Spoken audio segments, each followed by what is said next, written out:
विद्यार्थी के जीवन में भी दो प्रकार के उत्प्रेरक होते हैं। 2008 की परीक्षा में अंतिम रूप से चयनित नहीं होने पर मुझे किसी ने कहा कि तू तो केवी की नौकरी से संतोष कर ले, ये आरएस बनना तेरे बस की बात नहीं है।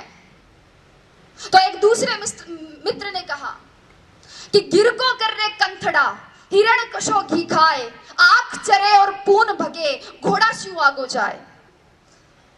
कि हिम्मत कर, हुंकार भर, हिरण कौन सा घी खाता है लेकिन घोड़ों से आगे जाता है। एक था उत्प्रेरण और दूसरा था दुष्प्रेरण। दुष्प्रेरण ना स्वयं करे ना दूसरों के दुष्प्रेरण का शिकार हो, अपने मुकाम अपने उसूल खुद तय करे और हर बार लोगों की अपेक्षाओं पर खरा उतरने की कोशिश ना करे।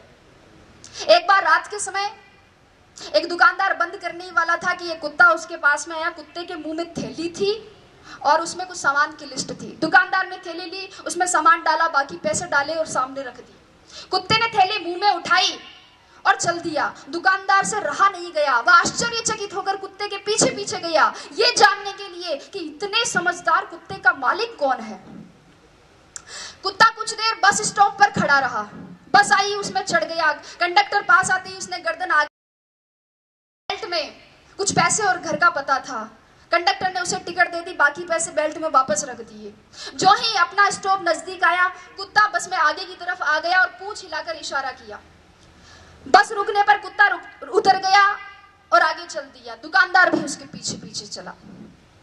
कुत्ते ने अपने पैर से 2-3 बार दरवाजा खटखटाया। मालिक बाहर निकल कर आया और उसने लाठी से कुत्ते की पिटाई की। आप सोच रहे होंगे कि क्यों?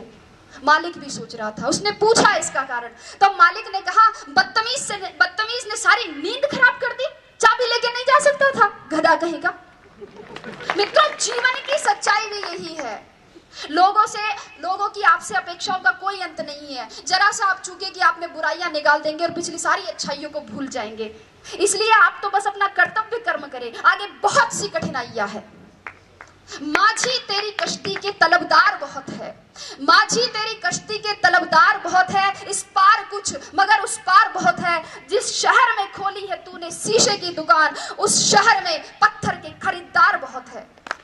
लेकिन अगर आपने निश्चय कर लिया है कि आपको इस कठिन राह पर चलना है, अगर आपने सोच लिया है कि अब जलेबी की तरह इसमें उलझ ही गए हैं, तो फिर क्यों न चाशनी में डूबकर जिंदगी का मजा लिया जाए।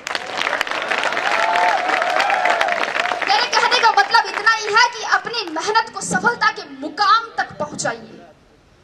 अपना संबल खुद बनिए, अपनी तारीफ खुद करिए। बुराई करने के लिए तो पूरा जमाना बैठा है। जिन लोगों की नजरों में बुरे हैं आप, कह दे उन्हें कि वे नेत्रदान कर सकते हैं।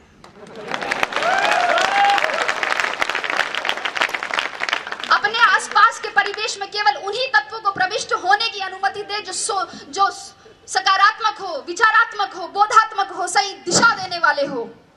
अन्यथा आपके मस्तिष्क में क्रोध, ईर्ष्या और द्वेष के रासायनिक दुष्प्रभाव दिखने लगेंगे, जो आपकी सोने की थाली में पीतल की मेख जैसे अशोभनीय लगेंगे। तो अंत